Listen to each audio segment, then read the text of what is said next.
Bueno, hoy la clase es de Antoine B., un señor que fue enterrado vivo y por lo menos en la traducción que tengo yo del cielo y el infierno nos pone la pena de talión y más adelante vamos a ver el por qué nos pone eso. Bueno, voy a hacer un pequeño resumen de la historia de este señor, ¿no? Que era un escritor respetado de Lombardía, sufrió un ataque de apoplejía y fue enterrado por error cuando aún estaba vivo. 15 días después se sumó su cuerpo y se descubrió que él había muerto dentro del ataúd después de una agonía terrible. Se evoca su espíritu en 1861 en la Sociedad Espírita de París y él nos va a contar esa experiencia.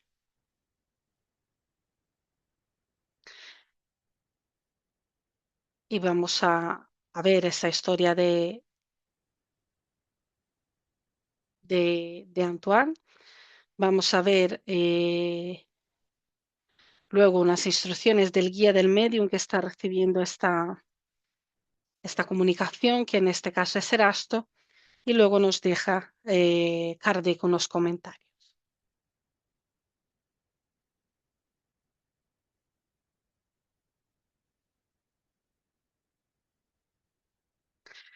Pues nada, pues Antoine B. Había desempeñado con honor cargos públicos en Lombardía y durante el año 1850, como ya os había comentado antes, fue víctima de un ataque de apoplejía y cayó en un estado de muerte aparente. Por desgracia, como muchas veces sucede en estos casos, se creyó que había muerto.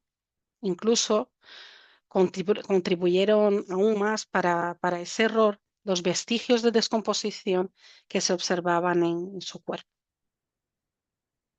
15 días después de su entierro, por una circunstancia fortuita, llevó a la familia a solicitar la exhumación. Por descuido, un medallón había quedado olvidado dentro del ataúd.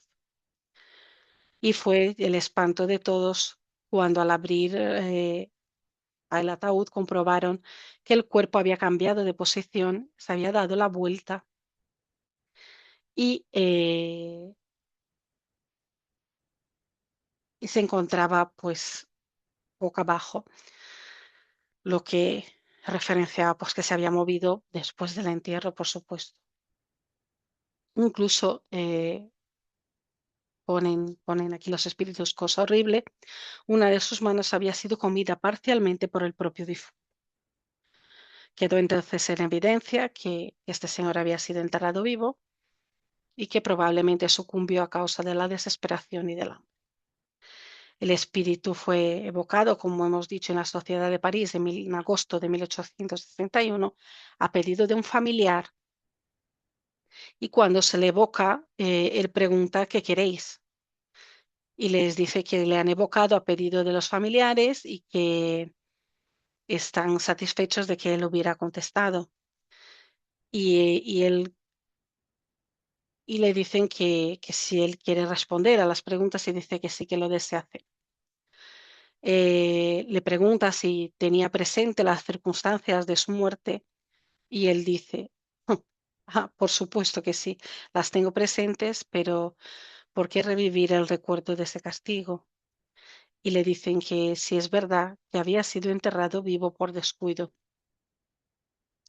Y él dice que eso parece, puesto que la muerte aparente tiene todas las características de la muerte real.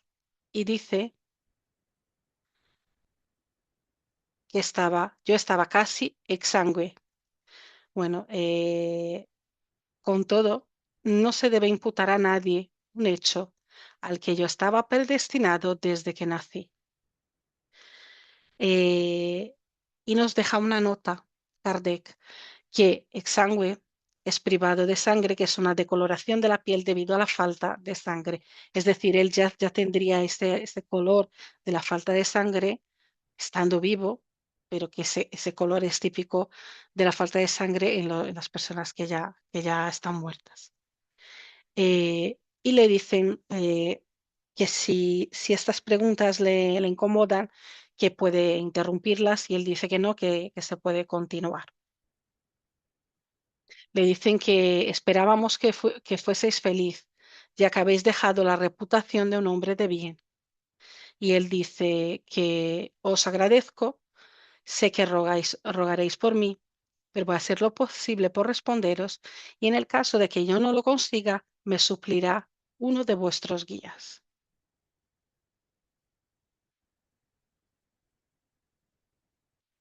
Y le preguntan si podéis describirnos las sensaciones que habéis experimentado en aquel momento tan terrible. Y él dice que qué dolorosa prueba ha sido sentirme encerrado entre cuatro tablas inmóvil, absolutamente inmóvil. No podía gritar, pues la voz se apagaba en un medio privado de aire. Qué tortura la del desventurado que se esfuerza en vano por respirar en una atmósfera insuficiente. Me hallaba como un condenado en la boca de un horno, excepto por el calor. A nadie le deseo semejantes torturas. Por supuesto que no. No le deseo a nadie un fin como el que tuve. Un cruel castigo para una cruel y feroz existencia. No sabría decir en qué pensaba entonces. Simplemente revisaba mi pasado y vagamente vislumbraba el porvenir. Y los asistentes a la reunión pues le preguntan, habéis dicho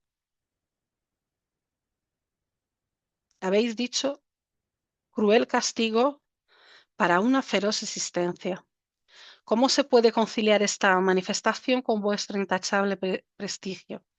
¿Podéis explicárnoslo?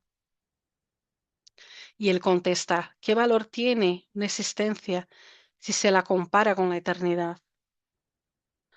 Por cierto, procuré obrar correctamente durante mi última vida, pero yo había aceptado ese fin antes de reencarnar.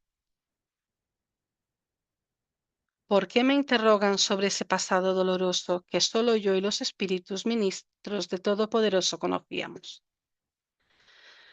Con todo es preciso que os diga que en una existencia anterior yo había enterrado viva a una mujer, a mi propia esposa, la enterré viva en una fosa subterránea.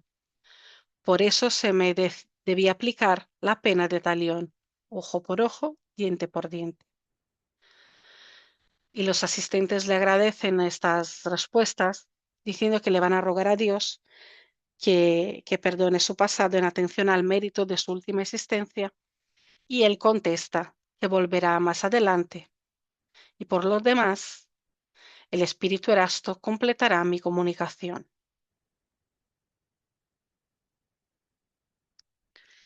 Entonces pasa a esa comunicación, esa instrucción de Erasto, que lo que dice es que lo que debéis inferir de esta comunicación es la enseñanza de que vuestras existencias se relacionan entre sí y que ninguna es independiente de las otras, que las preocupaciones, las dificultades, así como los grandes padecimientos que se precipitan sobre nosotros son invariablemente consecuencia de una vida anterior y siempre de una naturaleza criminal o simplemente mal empleada. Sin embargo, corresponde que os haga saber que los desenlaces semejantes al de Antoine B. son raros. Y si ese hombre cuya última existencia ha estado exenta de críticas murió de esa manera, se debe a que él mismo lo había solicitado, a fin de abreviar el lapso de su erraticidad y alcanzar más rápidamente las esferas superiores. En efecto, con posterioridad a un periodo de turbación y de sufrimiento moral, en que continuará expiando su repugnante crimen, habrá que obtener el perdón y se elevará a un mundo mejor donde lo aguarda su víctima que lo ha perdonado hace ya mucho tiempo.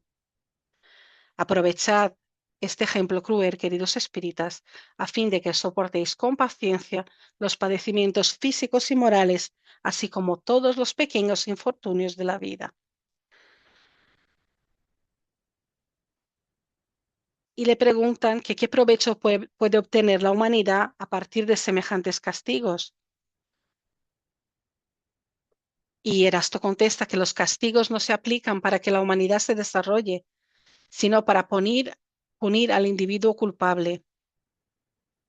Y dice que de hecho la humanidad no tiene ningún interés en que sufra alguno de sus miembros. En este caso, el castigo ha sido proporcional a la falta. ¿Por qué existen locos, idiotas o paralíticos? ¿Por qué algunos mueren quemados? ¿Por qué otros padecen durante años los tormentos de una prolongada agonía entre la vida y la muerte? Creedme, respetad la voluntad soberana y no procuréis sondear la razón de los decretos de la providencia. Dios es justo y solo hace el bien. Y firma la comunicación Erasto. Seguidamente de esa comunicación de Erasto hay un comentario de Kardec que empieza con una pregunta. ¿No encierra este caso una importante y terrible enseñanza?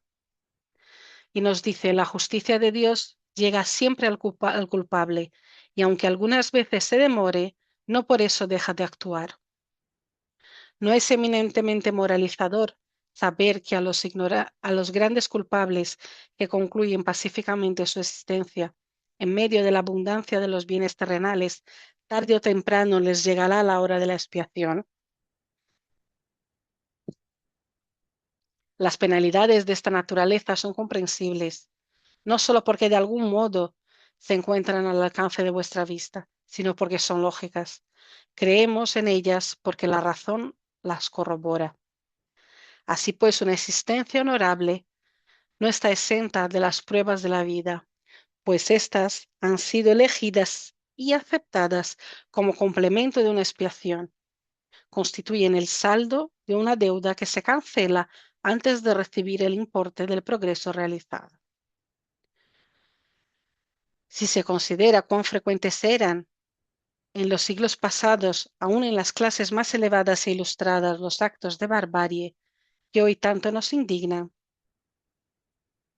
cuántos asesinatos se cometían en aquellas épocas en que se menospreciaba la vida del semejante, y cómo los poderosos aniquilaban a los débiles sin ningún escrúpulo, habremos de comprender que muchos de nuestros contemporáneos deben limpiar su pasado, y no nos sorprenderá la cantidad considerable de personas que sucumben como víctimas de accidentes individuales o de catástrofes colectivas. El despotismo, el fanatismo, la ignorancia y los prejuicios de la Edad Media y de los siglos subsiguientes han llegado a las generaciones futuras, han legado a las generaciones futuras una deuda inmensa que aún no ha sido saldada. Muchas desgracias nos parecen inmerecidas porque solo tomamos en cuenta el momento actual.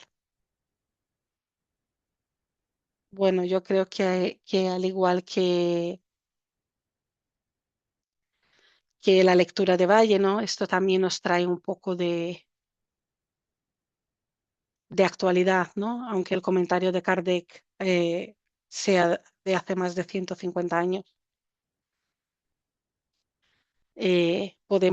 Podemos decir, ¿no? Que igual que la lectura nos trae algo de este legado, ¿no? De deudas que van quedando para generaciones futuras por el despotismo, el fanatismo y la ignorancia, ¿no? Eh, en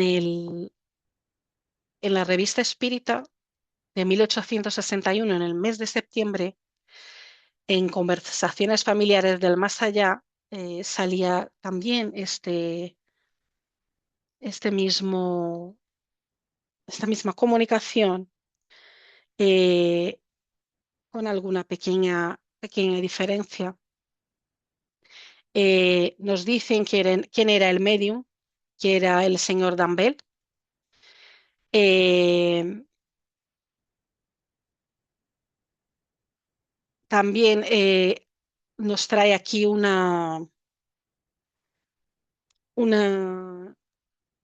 una reflexión de la Mené sobre esta evocación, que nos dice, Dios es bueno, pero el hombre para llegar al perfeccionamiento debe superar las pruebas más crueles. Este infeliz vivió varios siglos durante su desesperada agonía y ahora, aunque su existencia haya sido honorable, esta prueba debería tener lugar, pues la había elegido. Bueno, eh, hasta aquí es lo que es la comunicación y yo os traigo aquí un poco una esquematización de por dónde he querido llevar el estudio, ¿no? Os traigo primero la definición de lo que es la apoplejía, luego hablaremos un poco de la emancipación del alma, sobre todo la parte de las muertes aparentes, que nos habla de ella el libro de los espíritus, la planificación de la reencarnación, la elección de las pruebas y la relación con las leyes espirituales del universo. Vamos a empezar hablando solamente esa pincelada sobre la apoplejía, porque yo la verdad es que no la conocía por este nombre, a lo mejor porque es una denominación más antigua para lo que conocemos ahora como accidente cerebrovascular o un ictus, ¿no? Y es una emergencia médica grave que ocurre por la interrupción repentina del flujo sanguíneo al cerebro o una hemorragia cerebral que provoca la muerte de las células cerebrales en minutos, causando parálisis, dificultad de habla, visión o memoria y requiere atención médica inmediata, pudiendo llevar a daños permanentes o a la muerte. Eh, en el libro de los espíritus, el libro segundo, en el capítulo 8, el mundo espiritista o mundo de los espíritus, en la parte de la emancipación del alma nos va a hablar sobre el letargo, la catalepsia y las muertes aparentes. Yo os traigo la pregunta 423 que nos va a hablar del letargo.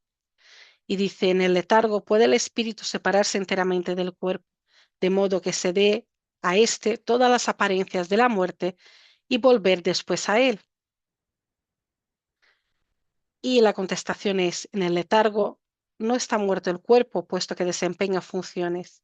La vitalidad está en estado latente como la crisálida, pero no está anonadada y el espíritu permanece unido al cuerpo, mientras éste vive.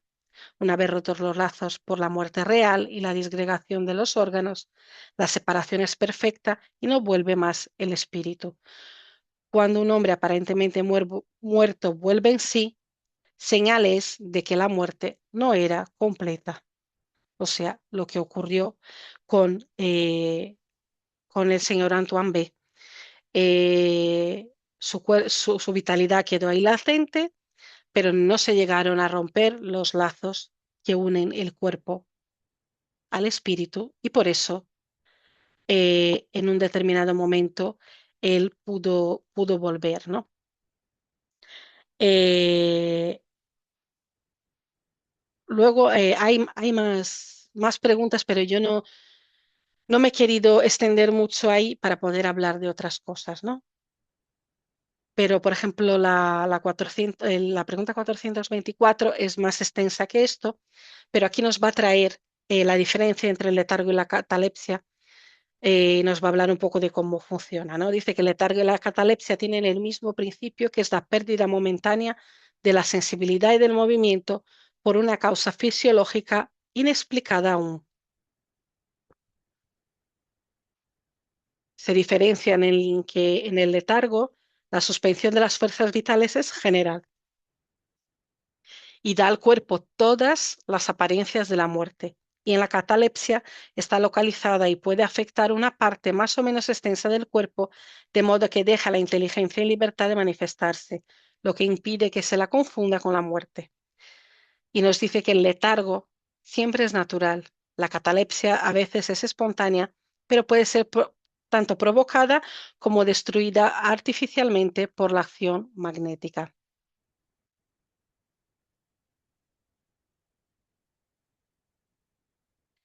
Vamos a pasar ahora a hablar de ese otro tema que os proponía, ¿no? La planificación de la encarnación. El libro de los espíritus en el capítulo 4 nos va a hablar de la pluralidad de existencias, y este capítulo nos va a explicar. Yo he traído alguna que otra pregunta para no extendernos mucho, pero el capítulo en general nos explica pues que el espíritu vive muchas existencias corporales para poder perfeccionarse, las diferentes vidas van a permitir aprender, reparar errores y evolucionar moralmente, y que las desigualdades humanas se van a explicar por experiencias de vidas anteriores, como hemos visto en este caso, por ejemplo, ¿no? Que el Señor tuvo una vida intachable y qué muerte tan horrible, ¿no? Pero luego podemos saber que esa desigualdad o esa injusticia que a la vista de una sola encarnación nos pueda parecer, en realidad se va a explicar por esas vidas anteriores, ¿no? Y este capítulo también va a establecer la base para que podamos comprender por qué los espíritus necesitamos planificar nuestras encarnaciones, las nuevas, ¿no? Y bueno, todo el capítulo va a hablar de eso. Yo aquí he traído, por ejemplo, la pregunta 167, que habla de cuál es el objeto de la encarnación, que nos va a hablar, que nos van a contestar los espíritus que ese objeto es la expiación y mejoramiento progresivo de la humanidad, aunque ocurra de forma individual, claro. Y si no, ¿dónde estaría sin eso la justicia? Luego, bueno, la pregunta 171 es bastante larga porque nos va a explicar en qué se funda eh, la reencarnación, ¿no? En qué se basa esa necesidad de reencarnar, ¿no? Básicamente nos dice que es por justicia divina, como habíamos dicho anteriormente, por la necesidad de evolucionar, de perfeccionarse, pero sobre todo nos va a dejar este mensaje, ¿no? Que el hombre que tiene conciencia de su inferioridad halla en la doctrina de la reencarnación una consoladora esperanza. Si cree en la justicia de Dios, no puede esperar que será eternamente igual a los que han obrado mejor que él. La idea de que su inferioridad no le deshereda para siempre del bien supremo y de que podrá lograrlo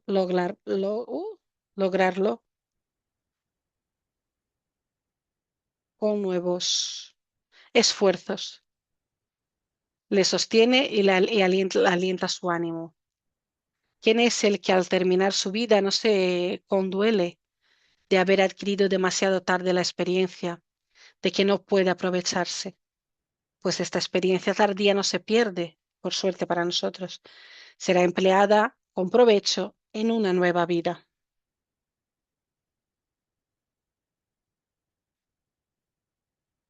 Otro capítulo también es el de la vida espírita, que nos va, que nos va a explicar pues todo ese mecanismo, ¿no? Que el espíritu conserva su conciencia y su identidad para poder reflexionar sobre su vida pasada, para comprender que debe mejorar en la vida futura para poder plantear esa nueva reencarnación. eh, y que eso es muy importante porque en este estado, en ese momento, que el espíritu va a analizar su evolución para poder planear su nueva encarnación, ¿no? En este capítulo que va de la pregunta 258 a la 273, de la vida espiritista del libro segundo, del libro de los espíritus, el capítulo 6, nos va a hablar de cómo funciona la elección de las pruebas, ¿no? También os digo, es largo y os traigo simplemente la pregunta 259, que nos va a decir que si el espíritu elige el género de pruebas que quiere sufrir, síguese de ello que hemos previsto y elegido todas las tribulaciones que en la vida experimentamos. Y los espíritus contestan, todas no, es la palabra, porque no puede decirse que hayáis previsto hasta las cosas más insignificantes de todo lo que os pasa en el mundo. Habéis elegido el género de prueba y los hechos secundarios son consecuencia de la posición y a menudo de vuestras propias acciones. Si el espíritu ha querido nacer entre malhechores, por ejemplo, sabía qué peligro se exponía, pero no cada uno de los actos que realizaría, pues esto es un efecto de la voluntad y del libre albedrío. El espíritu sabe que, eligiendo tal camino, habrá de arrostrar tal género de lucha. Conoce, pues, la naturaleza de las vicisitudes que encontrará, pero no sabe si antes tendrá lugar este acontecimiento que aquel otro. Los sucesos de detalle nacen de las circunstancias y de la fuerza de las cosas. Solo están previstos los grandes acontecimientos, los que influyen en el destino. Si eliges un camino lleno de atolladeros, sabes que has de tomar grandes precauciones, porque corres peligro de caer, pero no sabes en qué lugar caerás y acaso lo evites si eres prudente. Si pasando por la calle te cae una teja en la cabeza, no creas que estaba escrito como vulgarmente se dice. Pues os he traído para hablar, ¿no? de la elección de las pruebas solamente esta pregunta para no extenderme mucho. Luego, eh, en el capítulo 7 nos va a hablar del regreso a la vida corporal. Y aquí es donde se va a describir, ¿no? Donde Kardec nos va a describir en el libro de los espíritus eh, cómo ocurre la preparación de una nueva encarnación, ¿no? La elección o aceptación de las pruebas y las dificultades que vamos a asumir, la preparación espiritual que vamos a necesitar antes de nacer, la unión del cuerpo con el espíritu, la pérdida del recuerdo de las vidas anteriores. Este capítulo nos va a explicar directamente la idea de un plan de vida o un plan reencarnatorio, ¿no? Yo he traído simplemente estas tres pequeñas cuestiones y preguntas para que no nos detengamos mucho ahí, ¿no? Y la 331, por ejemplo, nos va a decir, todos los espíritus se ocupan de su reencarnación. Y los espíritus van a contestar que los hay que sí, perdón, que ni siquiera piensan en ella ni la comprenden, lo que depende de su naturaleza más o menos adelantada. Para algunos es un castigo, la incertidumbre en que están de su porvenir. Y la 337 dice, ¿puede ser impuesta por Dios la unión del espíritu a un cuerpo determinado? Y los espíritus contestan, puede ser impuesta lo mismo que las otras pruebas, sobre todo cuando el espíritu no es apto aún para elegir con conocimiento de causa. Por vía de expiación, el espíritu puede ser obligado a unirse al cuerpo de un niño, que por su nacimiento y su posición que ocupará en el mundo podrá ser objeto de castigo. La 344 pregunta a los espíritus, ¿en qué momento se une el alma al cuerpo? Y los espíritus contestan, la unión empieza en la concepción, pero no es completa hasta el momento del nacimiento. Desde el instante de la concepción, el espíritu designado para habitar en un cuerpo determinado se une a él por un lazo fluídico, que se va estrechando poco a poco hasta que el niño sale a la luz. El grito que lanza entonces anuncia que pertenece al número de los vivientes y servidores de Dios.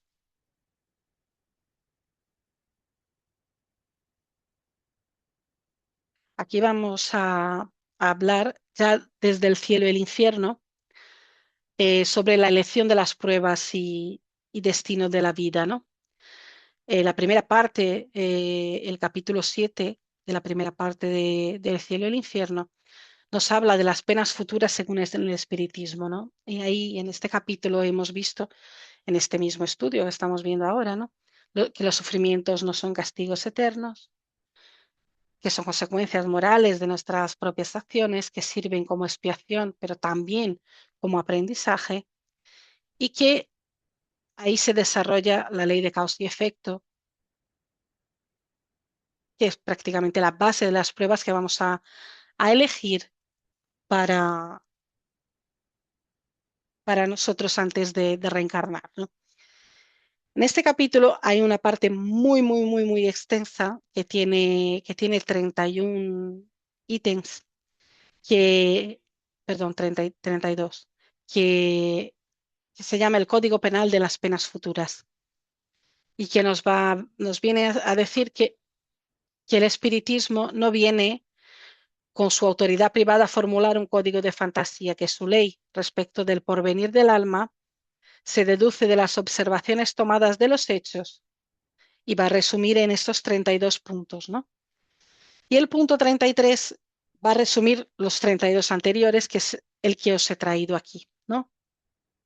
Que nos viene a decir que a pesar de los diferentes géneros y grados de sufrimiento de los espíritus imperfectos, el Código Penal de la vida futura puede resumirse en los tres principios siguientes.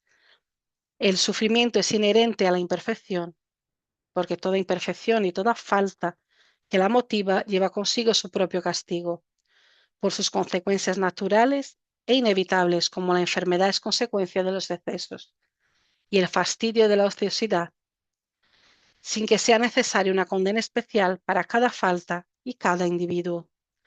Pudiendo el hombre deshacerse de sus imperfecciones por su voluntad, evita los males que son su consecuencia y pueden asegurar su felicidad futura. Tal ley, tal es la ley de la justicia divina, a cada uno según sus obras, así en el cielo como en la tierra. Y por último, para que nos dé tiempo a hablar un poquito, os traigo la relación con las leyes espirituales del universo, a la relación de las reencarnaciones con, con, con estas leyes espirituales. Eso os traigo de la Génesis. El capítulo 11 de la Génesis nos habla de la génesis espiritual, del origen y la evolución de los espíritus, de su progreso a través de las múltiples existencias y del propósito educativo que tiene la reencarnación. El punto 33, que habla de reencarnaciones, nos dice: el principio de la reencarnación es una consecuencia necesaria de la ley de progreso. Sin la reencarnación, ¿cómo se explicaría la diferencia que existe entre el actual estado social y el de los tiempos de barbarie? Si las almas son creadas al mismo tiempo que los cuerpos, las que nacen hoy son tan nuevas, tan primitivas como las que vivían hace 1000 años. Además, no habría ninguna conexión entre ellas, ninguna relación necesaria. Serían absolutamente independientes unas de otras. ¿Por qué entonces las almas de la actualidad habrían de estar mejor dotadas por Dios que las precedieron? ¿Por qué comprenden mejor las cosas? Porque poseen instintos más depurados, costumbres más moderadas, porque tienen la intuición de ciertas cosas sin haberlas aprendido. Invitamos a que se resuelva este dilema, a menos que se admita que Dios crea almas de diferentes calidades, de acuerdo con las épocas y los lugares, proposición inconciliable con la idea de la justicia soberana. Reconozcamos, por el contrario, que las almas de hoy ya han vivido en tiempos lejanos, que posiblemente fueron bárbaras como su época, pero que han progresado, que en cada nueva existencia traen lo que han adquirido en las existencias anteriores, que por consiguiente las almas de los tiempos civilizados no son almas creadas más perfectas, sino que se perfeccionaron por sí mismas con el transcurso del tiempo. Y entonces tendremos la única explicación admisible de la causa del progreso social.